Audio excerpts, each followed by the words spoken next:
Gani, everyone. This is Professor Ahmed Rahh at the Conscious Corner, along with Joe Hembrick, who will be joining us shortly as the co-host.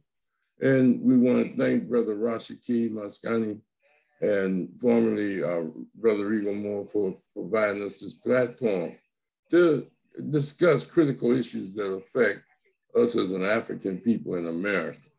And that's a very important thing, that we critique the news, critique the various theories and social science perspectives of us as a people, and try to make sense out of it, make it relevant to our ongoing thrust toward our liberation, our protection, and our role as Black men and women in this society.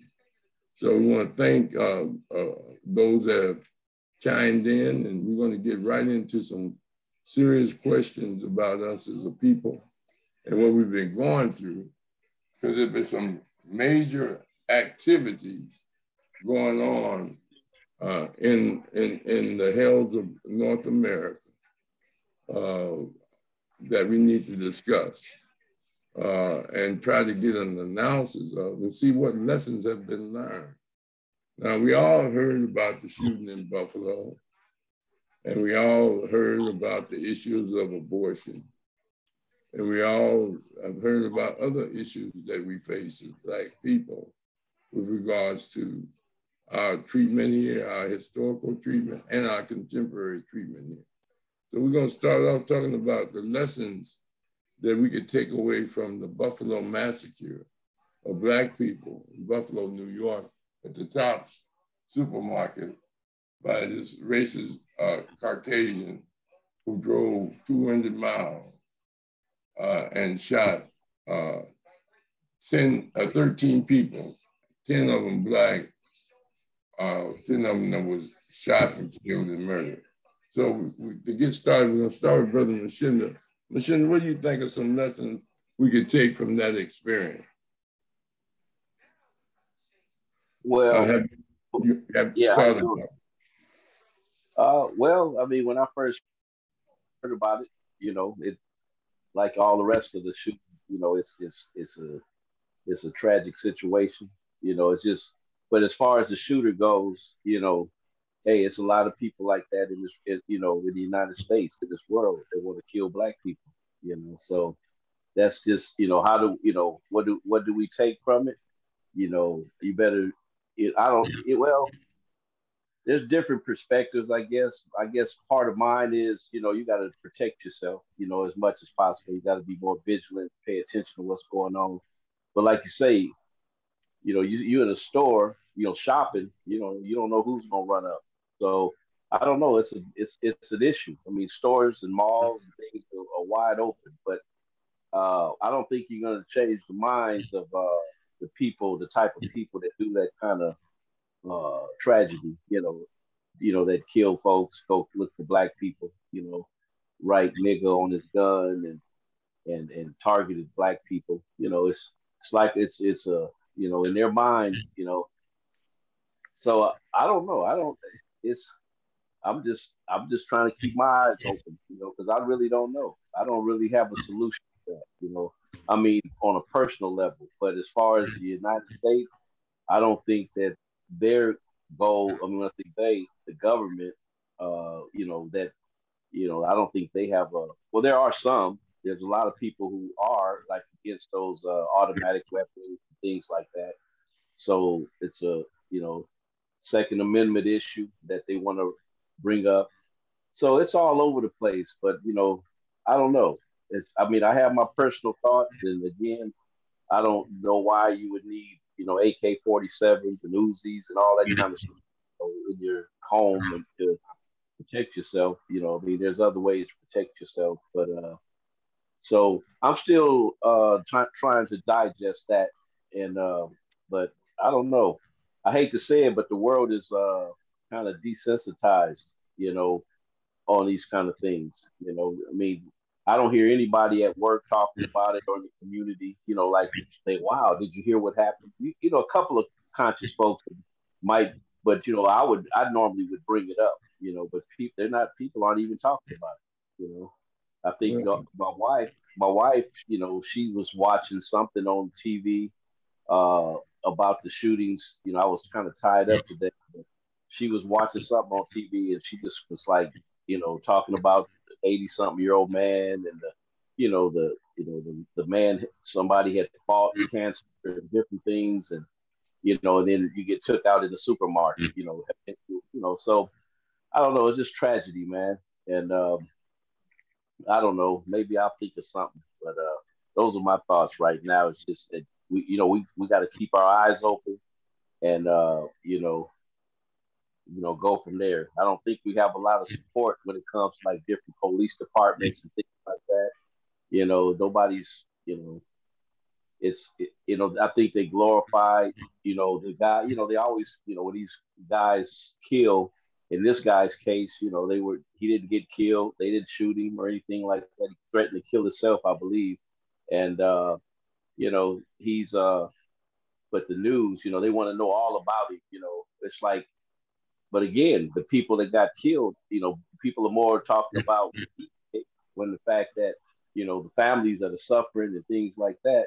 Just talking about what's recorded in the media. So the media has an influence on how people think. If they make it a state of emergency and talk about it on another level, then maybe people something will get done in terms of the masses getting involved. And there are people that are fighting. I often hear you say this on the podcast where there are some people that they are, and there are. We are. People are fighting different battles at different levels at all the time.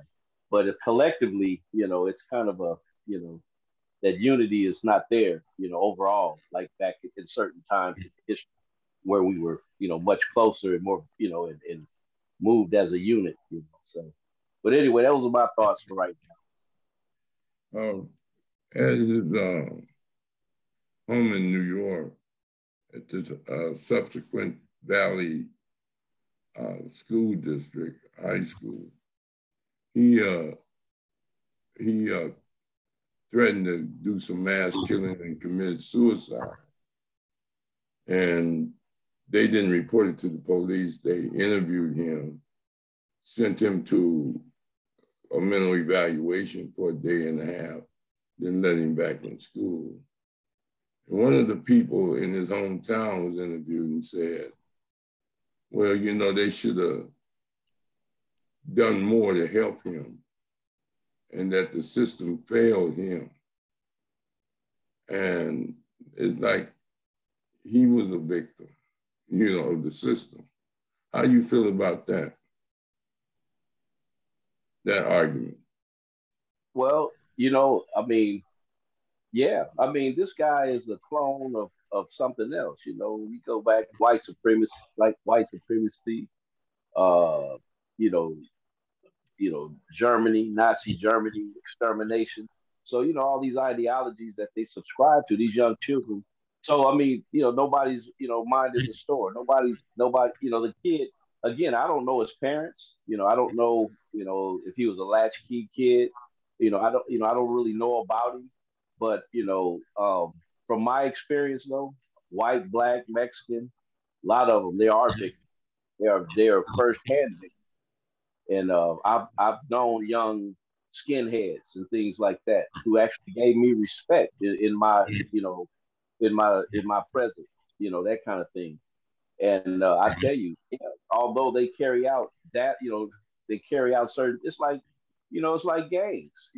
Somebody go around and do a drive by and shoot at me and miss me and hit the old lady across the street, that kind of thing.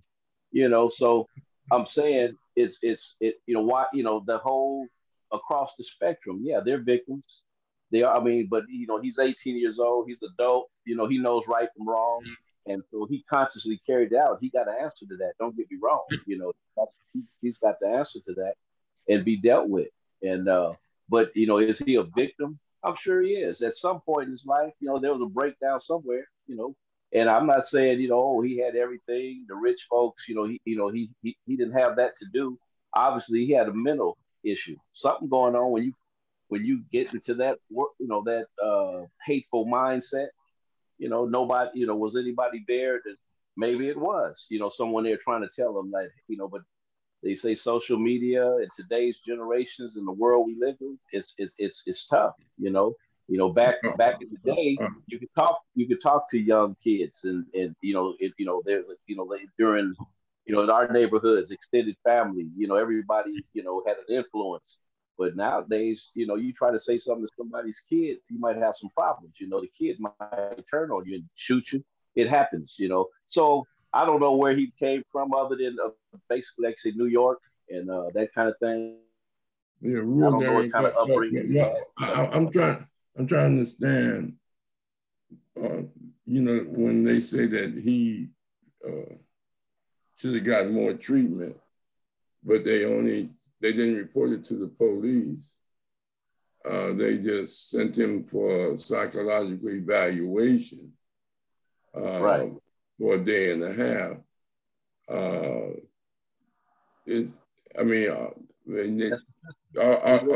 should the people that beat Emmett Till get psychological evaluation? Should the people that participated in the lynchings of Black people? No, it's a little late in the game. Not. I mean, when you did kill somebody, no. If you threatening somebody to kill, I'm gonna go blow up the school and kill people, and then I'm gonna kill myself. Yeah, somebody need to deal with it. I mean, he's making these threats. If he hasn't killed anybody yet, maybe, or maybe there is some help out there for him. I don't know, but I'm just saying. Yeah, but I mean, no. But as far as he done murdered folks and all that kind of stuff, that's a whole nother level. He done took it to another level. But he should have had some kind of intervention.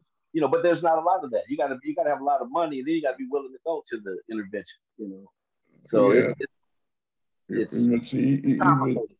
He was smart enough to write a 180-page manifesto about white replacement and borrowing from this New Zealand murderer. He was smart enough to get a video camera.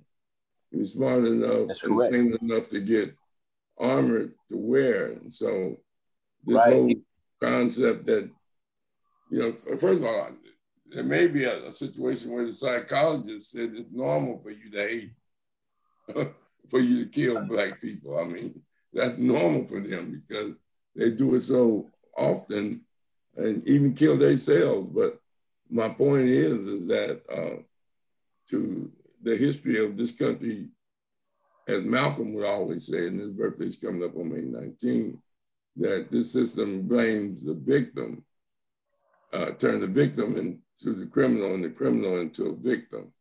And now they're trying to say that this murderer of a Black person, even a young man that went into the church and shot those people, he got mental problems.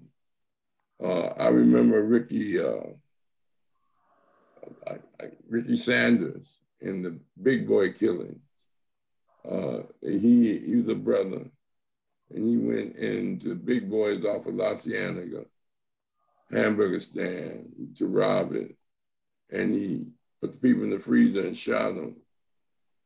And then they put him on trial and found out that he had smoked sherm and took drugs all that day, but they wouldn't give him no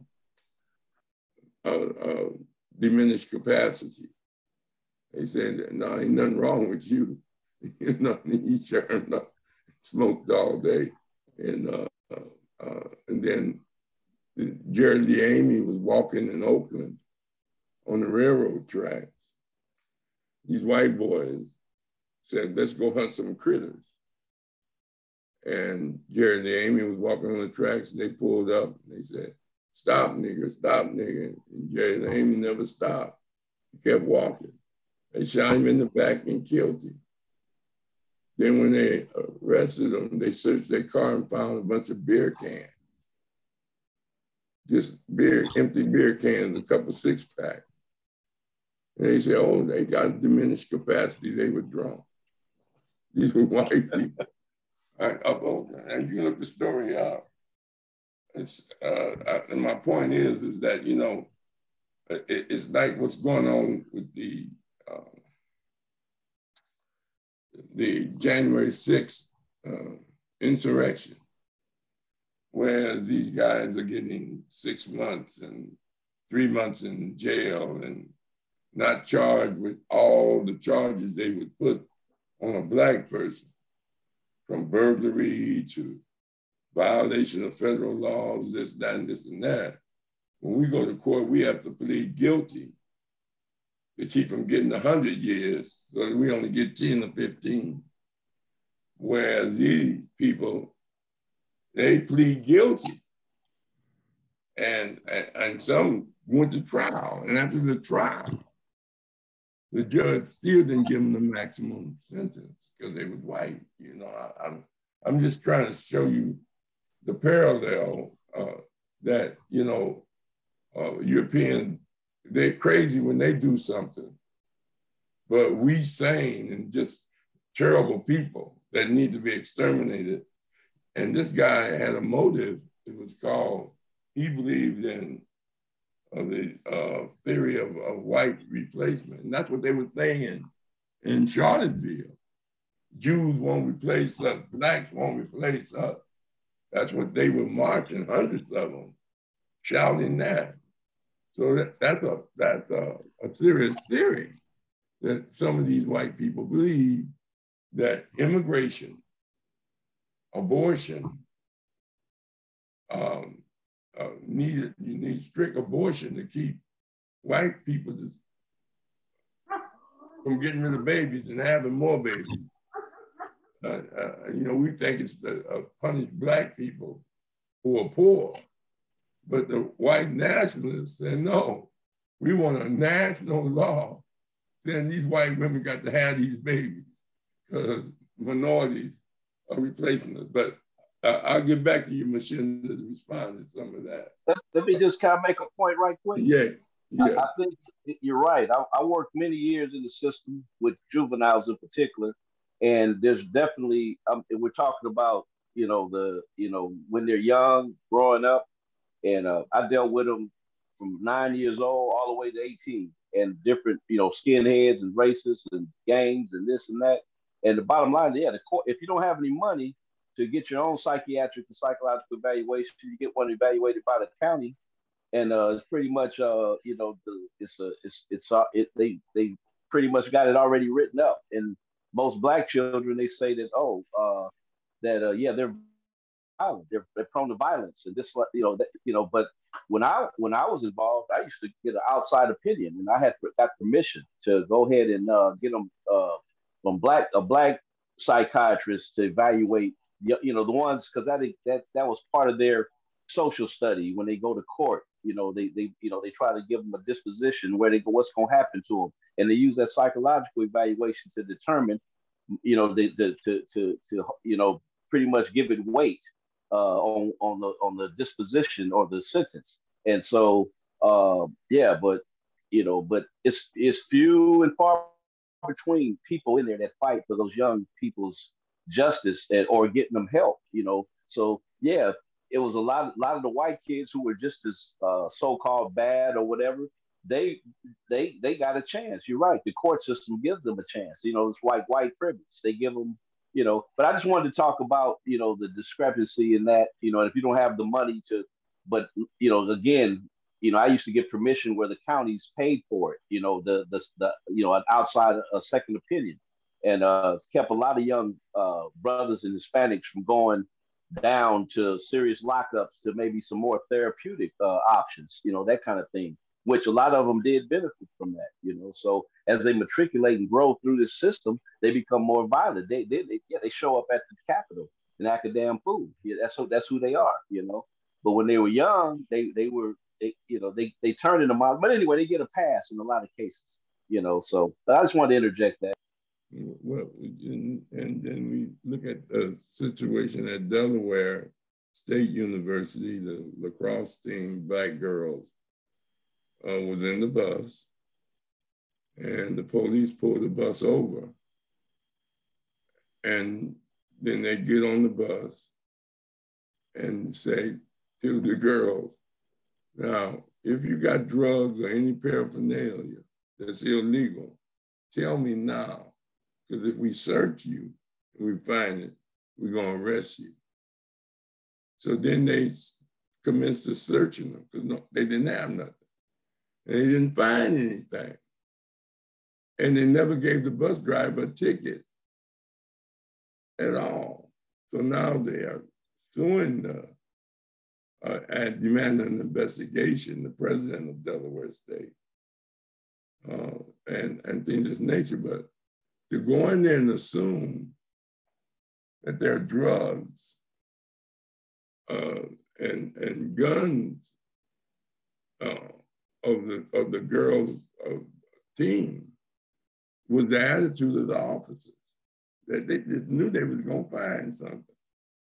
And they didn't find anything. And if the bus driver was driving erratically or in the wrong lane, which they found out he wasn't, why'd you pull him over anyway? And then why you gonna search all their clothes and their bags, their gym bags? And then when you don't find anything, you don't apologize, you don't say nothing, other than y'all can go now. I just want you to see the parallel with regards to how the system treats Black children. You know, we're all on deck. I mean, it's every man, woman, and child with Black athletes be involved. Brother Hembrick, how's your response to some of this? Well, I'm sure I made my point clear in the past. We're behind enemy lines, and our people suffer too much from the illusion of inclusion. As far as the Buffalo thing, how can a white boy be riding all around in a Black neighborhood, casing stuff out, and not get checked? And at school, you know, the boy should have been put out of school. You know, he got all this stuff on the internet. I'm sure government agencies are monitoring. They damn sure monitoring us, probably monitoring us right now. So, you know, they're aware. And the police, they just had him on the ground. They ain't rough him up or nothing. I wonder if they took him to get a hamburger, you know, like they did the other sucker before they took him to jail. So, they're all in cahoots, and we need to wake up to the fact that they are and be extra diligent in our observations. And as far as doing something about it, there's been plenty of things in past history that have shown what our people have done. I mentioned the Mile several times. We can take lessons from Spook Set by the Door. We need to gather in our youngsters who are out doing the same. We're not only dodging white folks, we're dodging some of our own folks. And, their mindset need to be changed to see what's happening to us as a people globally. And, we need to try to get something together.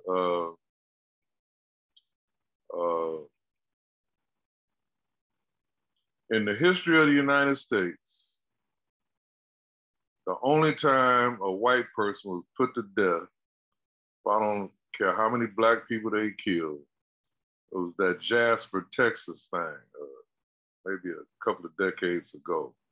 That's the only time in the history of the country that a white person was put to death for no matter how many Black people they killed. And, until some things happen, we need to, like one of the first lessons I got coming up, is better to have it not needed than to need it not have it. And whenever you see it enough, just take for instance that white boy in Buffalo. He gets out the car, he got full body armor on with a helmet. damn, they ain't got no cameras in the store seeing what, we definitely have to be more diligent in terms of watching out what's going on around us. But I don't know, this old white boy can probably go to the pen. He gonna be a hero to the skinheads and all of that. And that's about it. But they're all, matter of fact, when they was taking him to jail, police might have been saying, hey, man, did a good job. He probably should have got several more of them, ain't no telling. But we need to wake the hell up. I know that. And but even in Compton, I used to say, it's dangerous for black people to walk around, but any white person can walk from one end to another and nothing really ever happened to them. That's our mindset is all warped. But it's just one more of many that have occurred. And how do you feel, Joe, about the fact that he's 18, but 2 years ago in 2020, his dad bought him a shotgun, and he had that shotgun with him. He killed the people with an AR-15, which they say he bought legally, but they don't say what year he bought it. And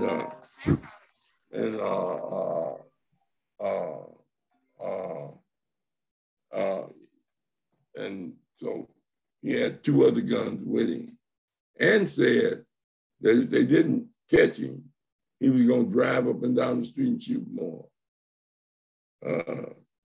And written on some of the guns, nigger and this and that and that. But what's your feeling about his parents' role? And, they keep saying he was radicalized on the internet, but he may have been radicalized in his mom and daddy house. Well, if you call it radicalism, I don't. I just call it some white folks being white folks. But go ahead. Well, he had to be 16 when they gave him a shotgun. Let me just say this, an apple doesn't fall too far from the tree. And it doesn't surprise me about parents buying them weapons. I remember back in the 80s when I was in the classroom teaching over in Linwood, and ran into these articles about all these youngsters down in the Southeast, white boys, who were receiving, military training, out in the woods and all of that. At the time, that white racist groups were at an all-time high. Yeah, militias. And so, they know they are becoming a minority. They're trying to hold on. So they're going to do whatever they can do by any means necessary to keep their place here in the Western world, actually. And the government won't pass no gun control stuff, although that ain't gonna stop a whole lot. But until some of them, I don't know, what does it take some folks to to pull a mile on some white racist group and smoke a bunch of them? I don't know. It's time for Elijah Muhammad's zebra thing.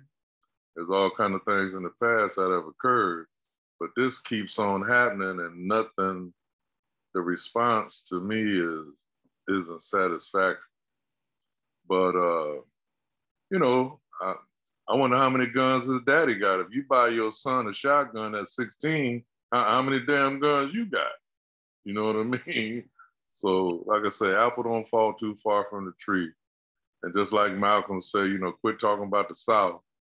As long as you're south of the doggone Canadian border, you're south.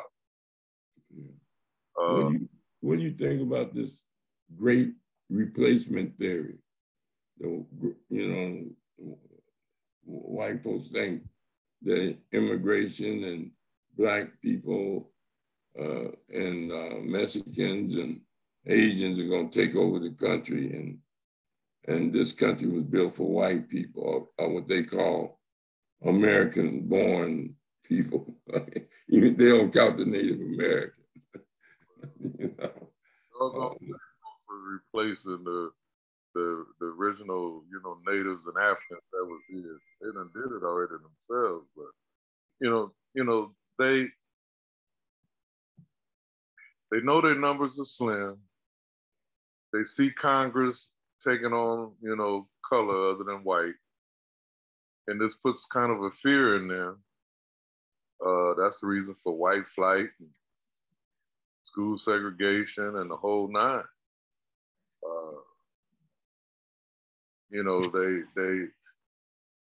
There's very few that even give a thought to even finding out what kind of people that they're hating against. And I don't commend the brother that lost his life, the security guy in Buffalo. He was trying to take him down, but the armor that the dude had on, matter of fact, the brother security guard shot him a couple of times, but that armor he was wearing. Now, what does an 18-year-old kid doing with armor like that? You know what I mean? People see these signs of this stuff going on, and, they're all in cahoots. I mean, they down with it. They probably ain't got the heart to do it and take a crazy fool like this boy, but the kids he went to school with said he was talking about that stuff way back when they was in school. So somebody got to know, and you gonna let him purchase some weapons and own weapons? It's just ridiculous. So, we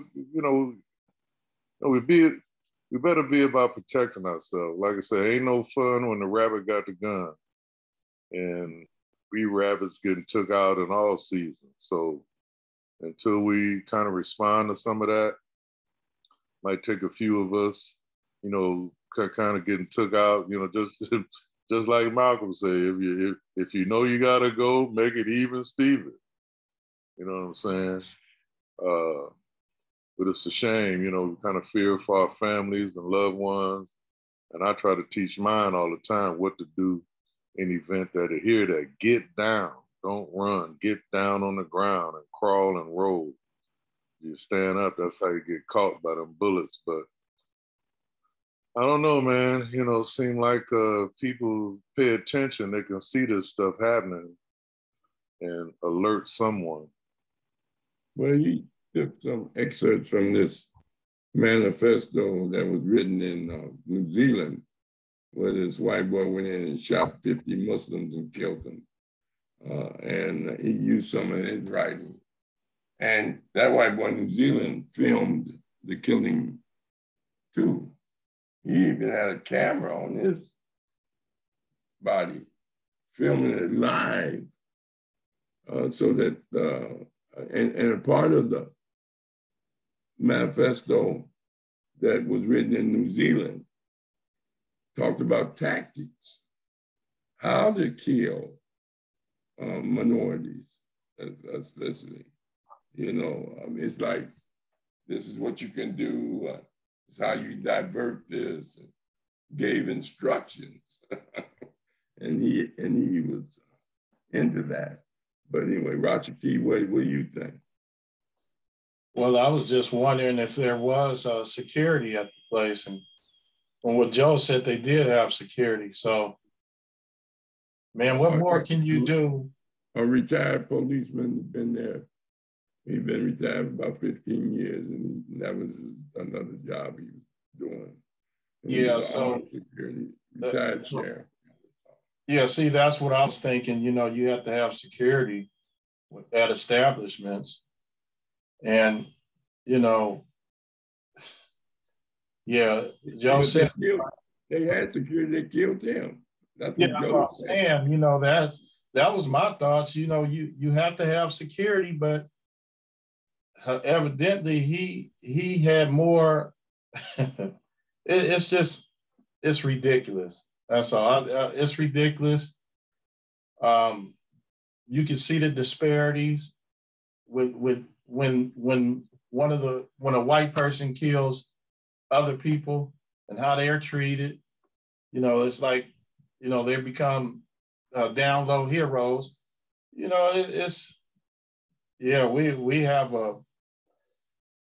have a long way to go in getting the mindset where we now that's almost impossible right there to defend that unless you have tactical units yourself that recognize, okay, we have somebody here that's very dangerous, and you know, you got to have just as much or more than them to stop something like that. So yeah, it's a hard pill to swallow when you keep hearing the same thing over and over again. And I mean, Joe is hitting it on the nose when he say, you know, we got to have defense, but we under their tutelage. We in their jail cells. We in jail and not even, you know, man, it's mind-boggling. Joe and Mchinda, and you said enough, Rob, for me to. Let me just say this. Man. In Louisiana, at this school called Trippett or something, elementary school, there's a young black kid with mental issues. The school knew he had mental issues. So he hit the principal and threw a trash can through a window. The police came. The police wrestled this little kid to the ground, handcuffs him, and sits on him. And he's an elementary kid. Wouldn't let his parents talk to him. And, you know, they proceeded to arrest him. What I want to know is, here's a white boy, like the one in Aurora, as Joe was pointing out in Mchinda. He goes in the theater and shoots everybody. Then when he comes out, they don't shoot him. You know, the Latino kid running, he gets shot in the back.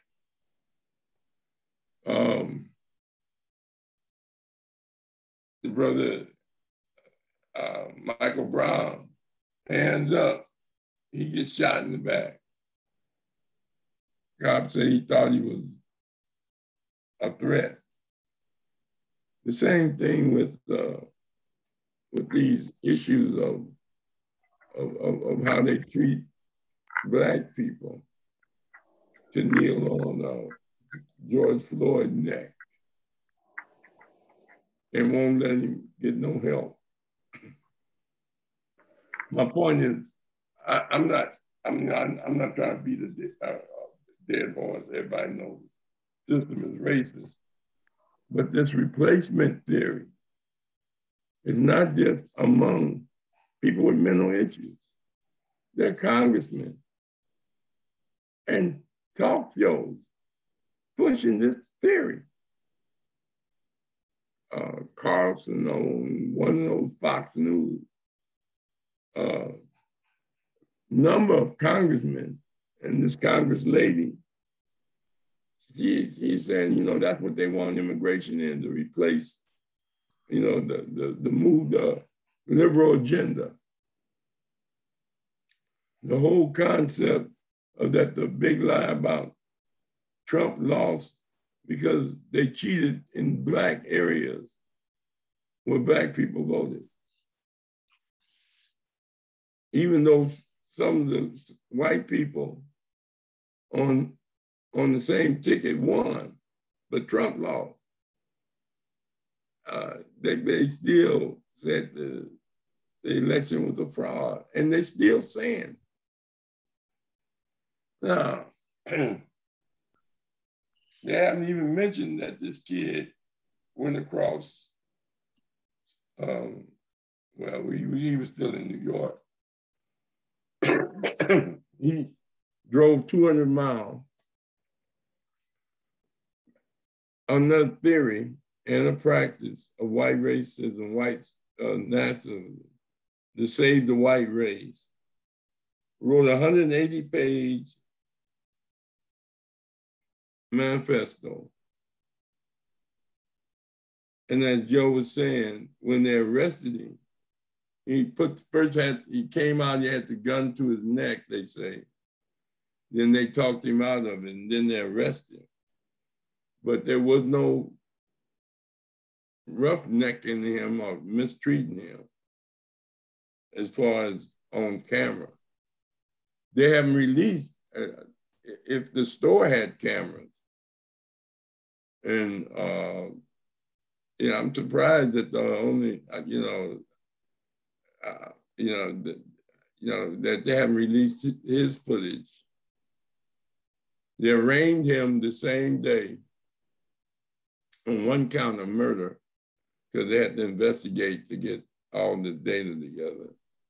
They said they're going to charge him with a hate crime as well as some other kind of crime that make it federal.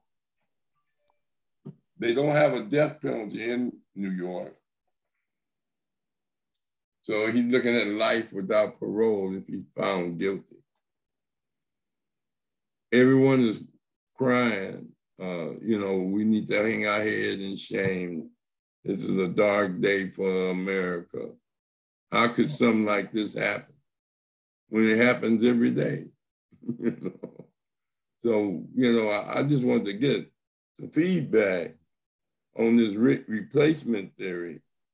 And have any of you seen it go further than just Buffalo as far as the mentality of these whites that's voting for a cat like Trump, who practiced this theory? He told that there were good people in Charlottesville who was yelling that Jews and blacks won't replace her. And that, and his other racist policies. And people think that it's a cult, whereas it's about white power. And Mchinda was saying, he witnessed white privilege, but what Mchinda is also saying is someone had to give them the privilege. So that means white power. So, it's not just a situation where I feel better than somebody else or I'm getting treated better than someone else. It's about power to do it, and so we have to look at that. And especially this white girl wrote a book called Bring the War Home. The movement and radical of militias and white nationalism or white supremacy. That's the title of the book, Bring the War Home. And she outlines in the book that these groups, and even Eric Holder and some of the previous presidents have said, one of the biggest threats is domestic terrorism, as they call it. So, Mchinda, you want to respond to any of those things I just talked about?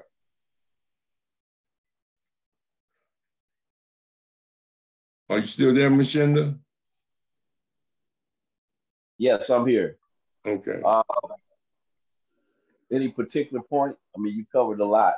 So yeah, you covered a lot. One thing you got to agree, and as Joe always say, the illusion of inclusion. But we're like many black nationalists say, and I agree with them. You may not be at war, but you're definitely in war. But we don't train our kids, as Joe said, he trains his, that you're in a war zone. The war. Malcolm said the battle line is everywhere. Wherever black people is, it's a battle line. So, but go ahead, Mchinda. Excuse me, Mchinda, can I chime in here right quick? Yes, sir. Because Rahh, your initial question that you asked was about the replacement theory, and let me just point this out. These Europeans know that their numbers are low as far as globally, and they know that their sperm bank is running low. That's the reason why they're coming out, trying to ban abortion, because they don't want no more white babies killed. And as far as immigration goes, to show their point, what black people do they let in this country? I bet you 500,000 Ukrainians probably getting ready to come over here. Already. And there's a bunch of them here already before the war even started, so you know they're giving them love. But they won't let one Haitian in the United States of America. And the West Africans that do come, you know, they drill them so much at the Statue of Liberty about, don't you fool with them African Americans once we let you in here. They tell them that when they're going through the immigration thing to get here. But that revolutionary spirit of them Haitians, not one has been allowed in here out of all the travesties they've gone through and all the stuff, because they whooped some white folks, but you know, in war in the past. So all of these things, culminates into this replacement thing, and with all of the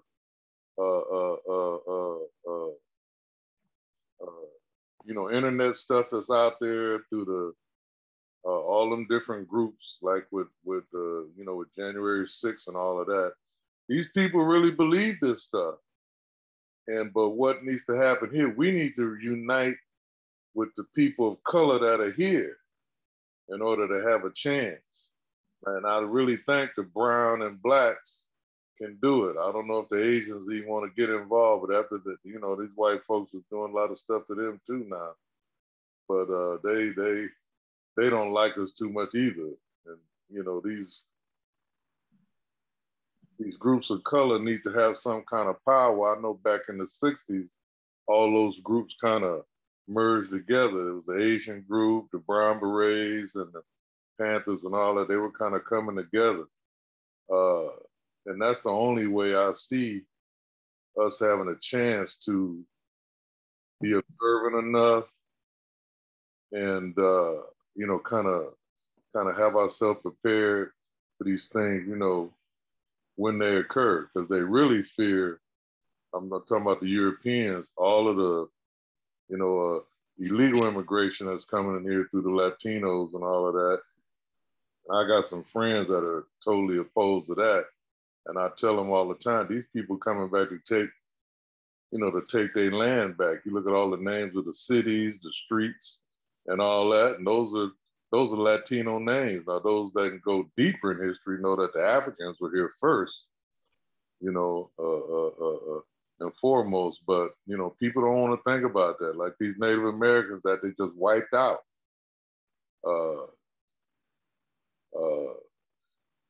He's a gangster, and he knows through his religion, no matter what he do, he think he being forgiven, because the book that they go by say you can commit 7 times 70 sins a day and be forgiven. That's what the book says. That's why the mafia, no matter how many they kill, they go to the church and get some holy water thrown on, say some Hail Marys. And as far as religious belief goes, they think they cool. It's all right. And that right there has us with our head in the sky looking for relief from all of this from up there, which ain't gonna never happen. Hate for all you Christians and that's listening. You're gonna be waiting because it ain't coming. But anyway, I just wanted to address that replacement issue, Brother Mchinda, and pardon me for, busting in. I just wanted to address that while it was on my mind. So now you can take it, brother. Well, you kind of shared what I was getting ready to say. Like I used to say, like last call for alcohol. It's they know they're in the 11th hour. The party's over. The population's dwindling.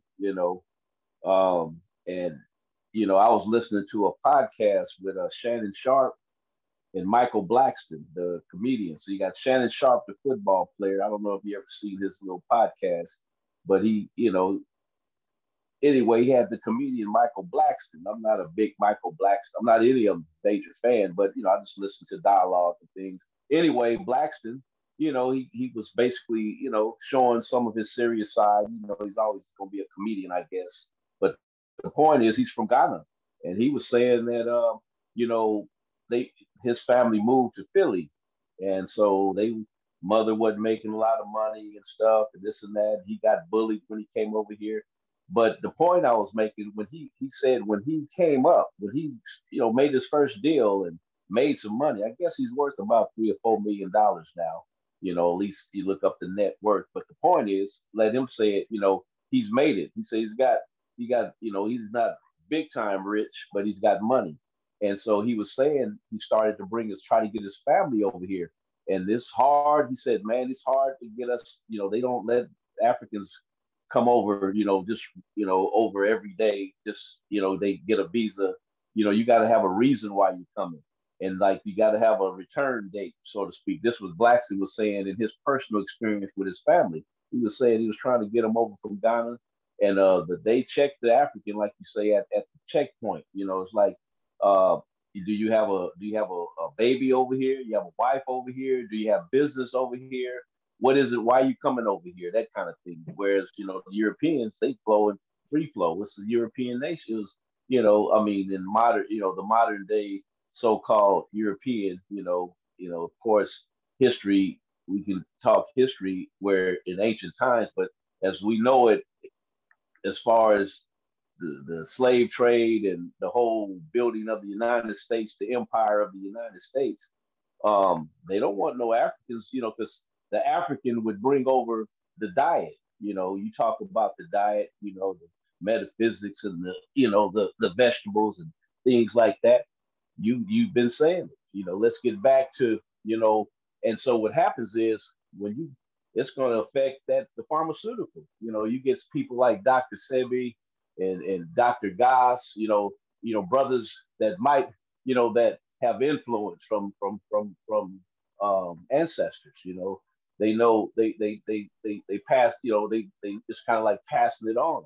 And I remember going to Dr. Goss, and man, it seemed like we was hiding almost sometime with like on a Tuesday or Thursday night. We'd be at his building and we'd be, I'd sitting up, be about maybe 10 of us listening to some health tips and some other things regarding, what's going on. And but he's always had, I'm just speaking of Dr. Goss, had a mystique about him and a kind of a, low-key persona about him, because he knows, just like Dr. Sebi, they know that the government, is like, man, it's like you opening up if we all get together and open up a big supermarket or a distribution center, Walmart don't have a problem with us. We get to expanding because we spend trillions of dollars and we wake up.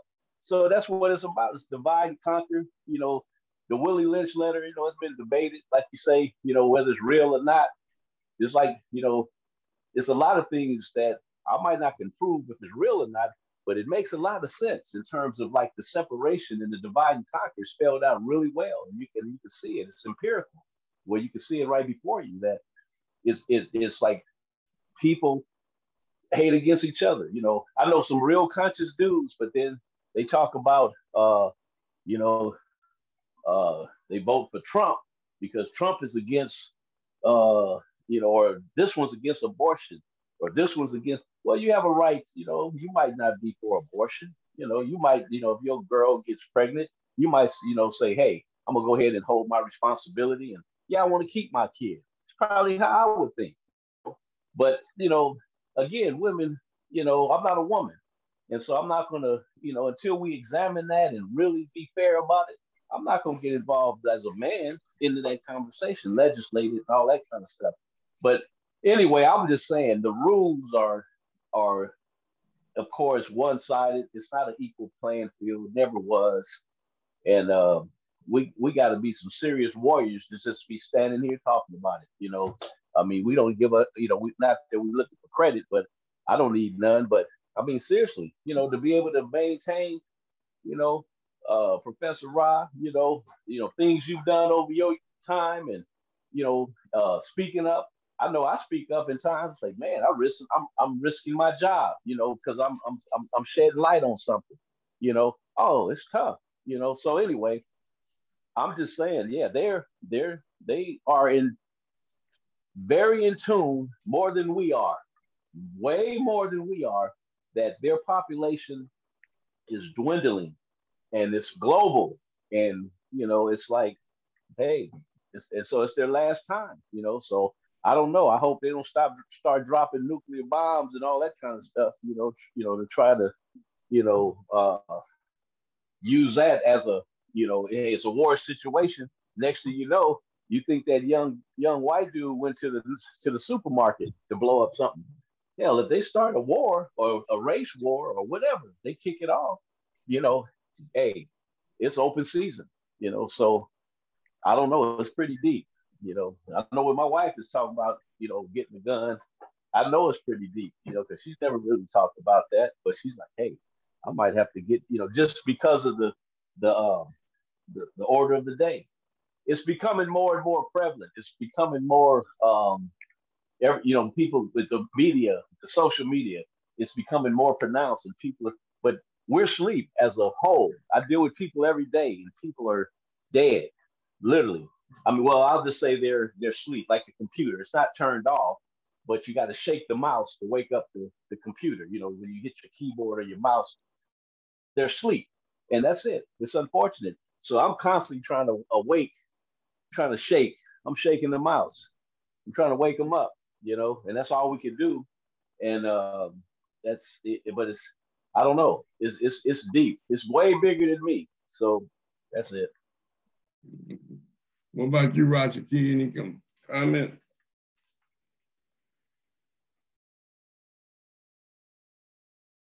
You're on mute.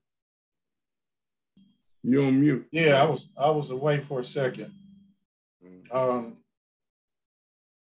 Educate, realize what we're in, and I think everybody here know, and we could pass on some of the information that we're putting out here for people to know that you're like Hembrick said, you're behind enemy lines, you're in a war, and need to educate, need to get better than what we are, and then we could better address what to do about it, because it's mind-boggling how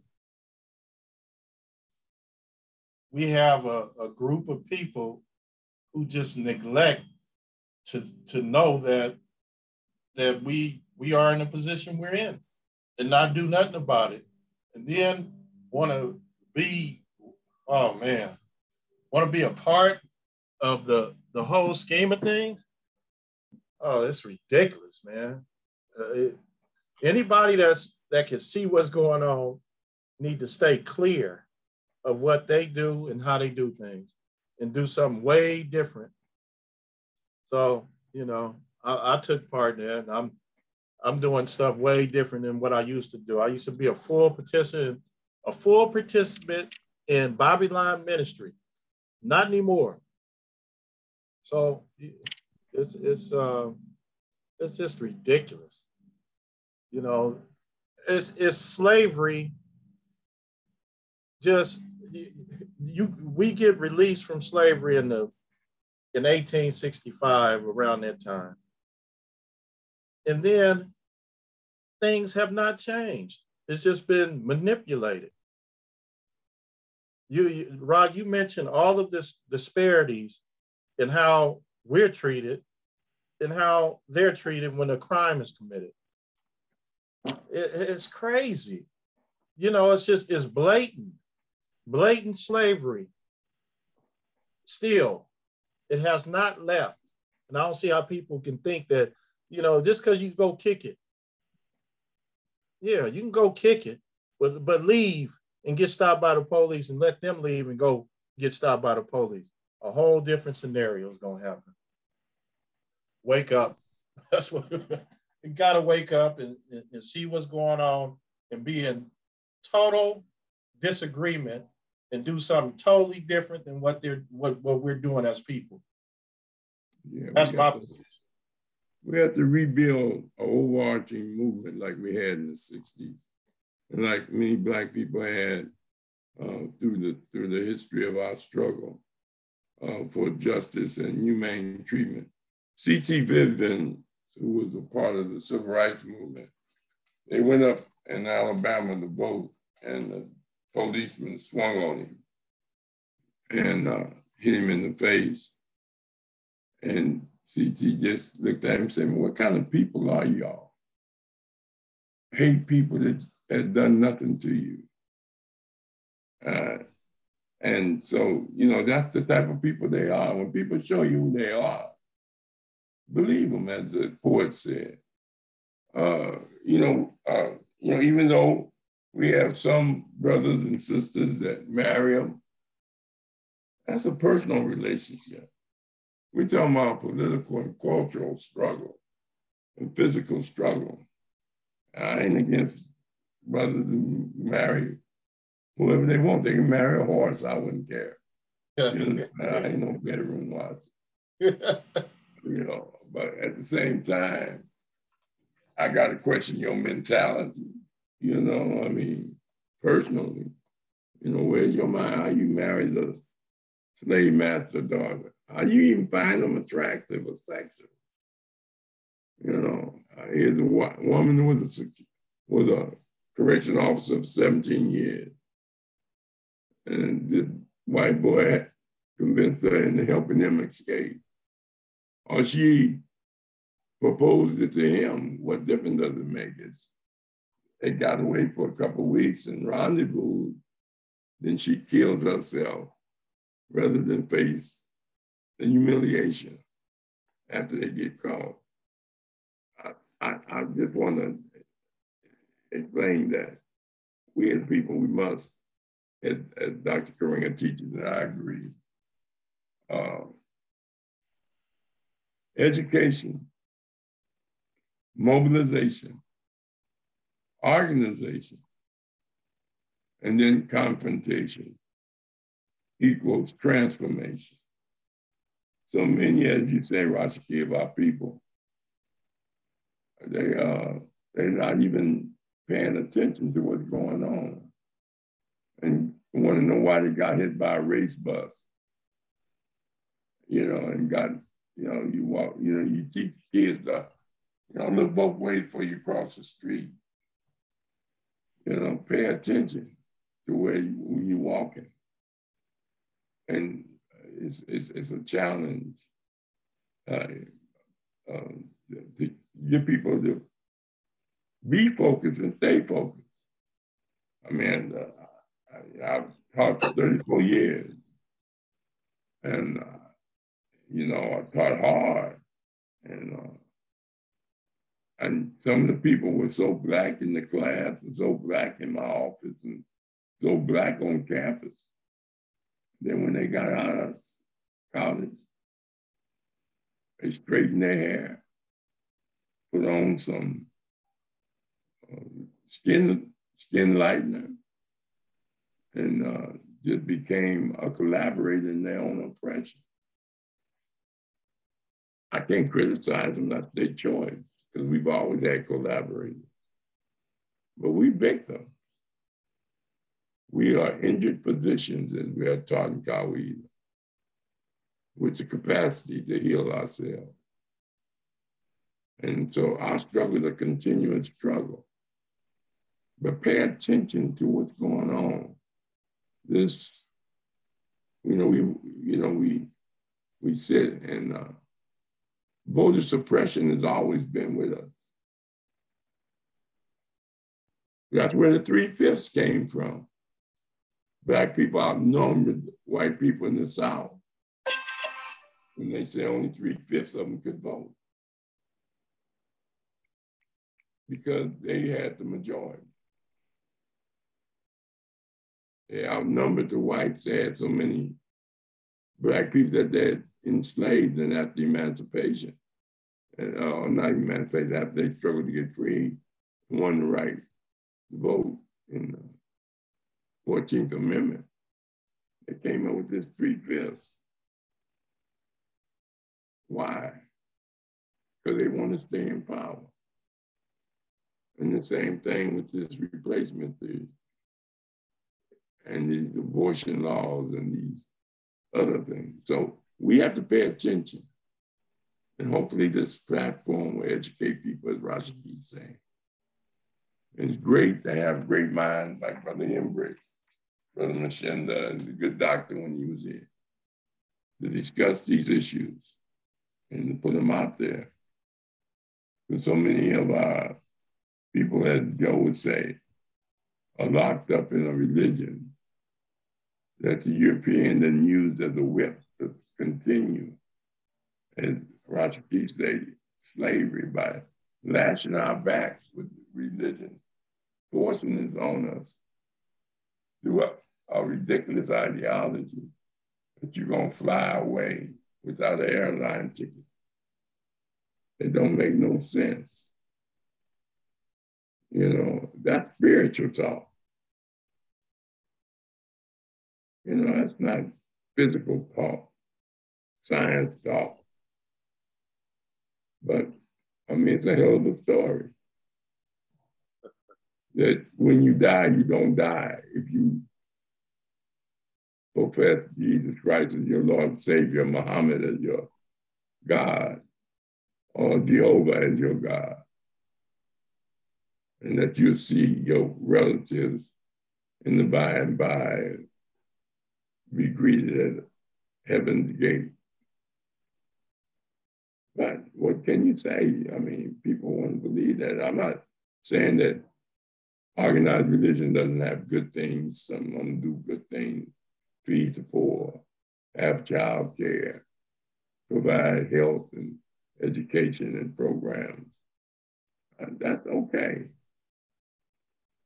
I like that. That's what makes me be a part of it, when they're doing things to help the people. But when they doing it for the gospel of prosperity and the collaboration of polarizing our people so that they don't act, I have a problem. It seems like every minister and every church will be contributing toward our liberation and our struggle and our consciousness. There's some ministers that do it, but many of them, they're on a whole different level. And some educators who won't speak truth to the kids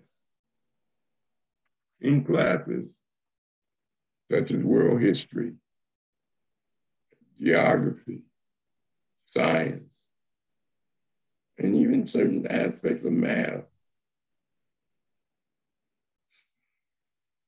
They should be able to teach our kids sacred knowledge, have a language of liberation, a language of victorious spirit that we can win. As long as you're fighting, Brother Baba Atili said, we're winning. We're winning when we haven't said we lost or gave up.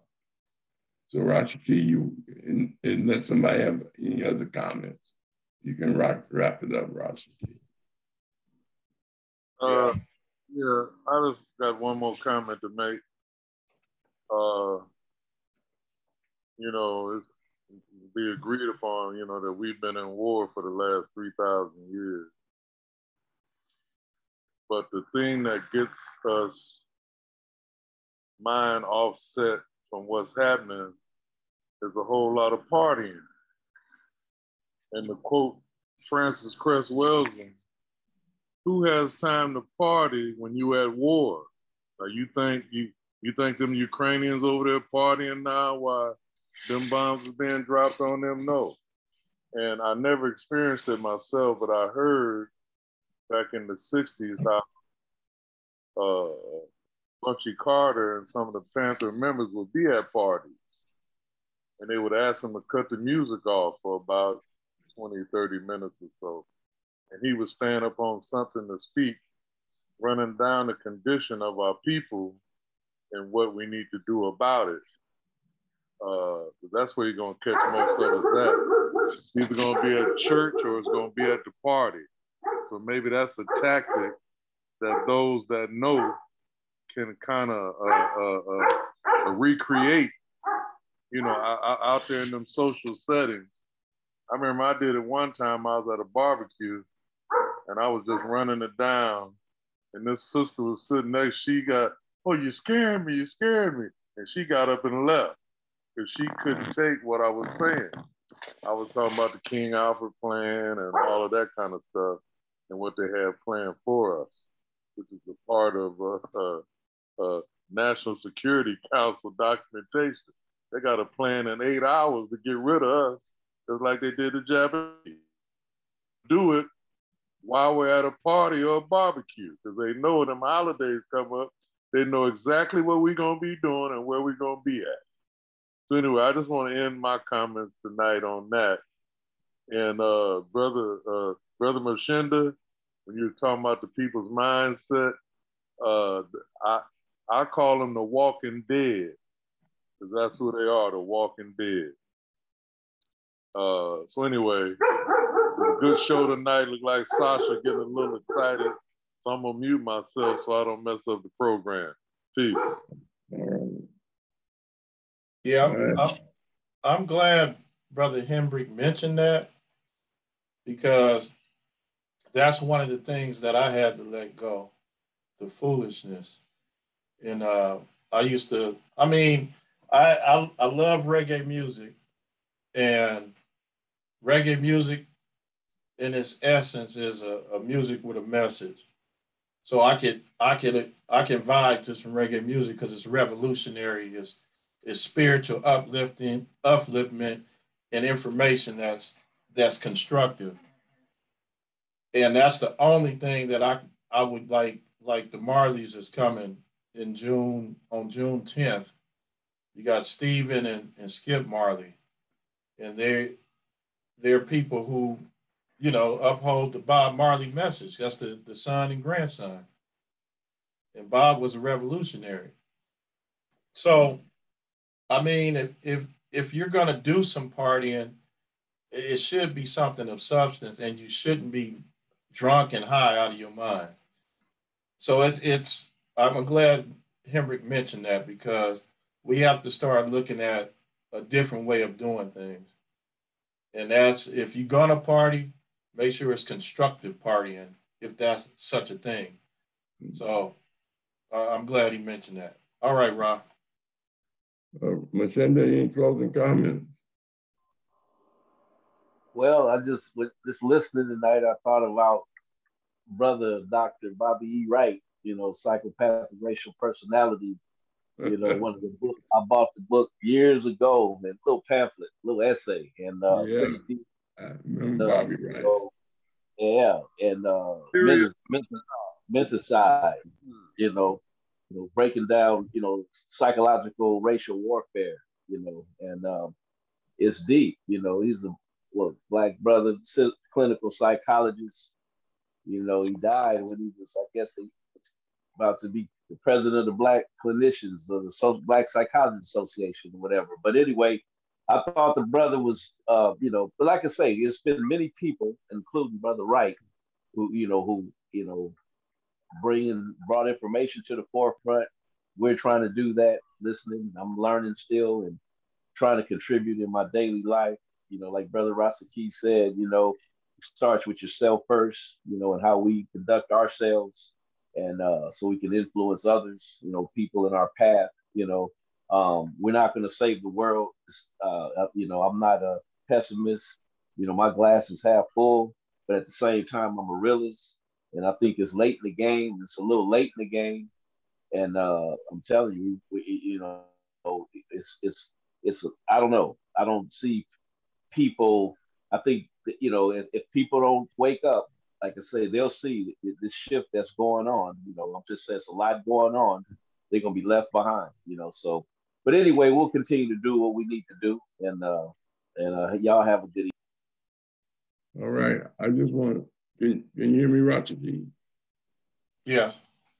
I just want to thank everyone for chiming in. And thank you for your comments. And thank you for your wealth of knowledge and drawing from your experience and your studies to bring truth to the people and people to the truth. All right, Brother Rashid, close us on out. Yeah, I want to thank you, Professor Rahh, for being consistent, and Brother Mchinda and Brother Hembrick, consistent with bringing out this information, because it's very pertinent and very important that it's heard.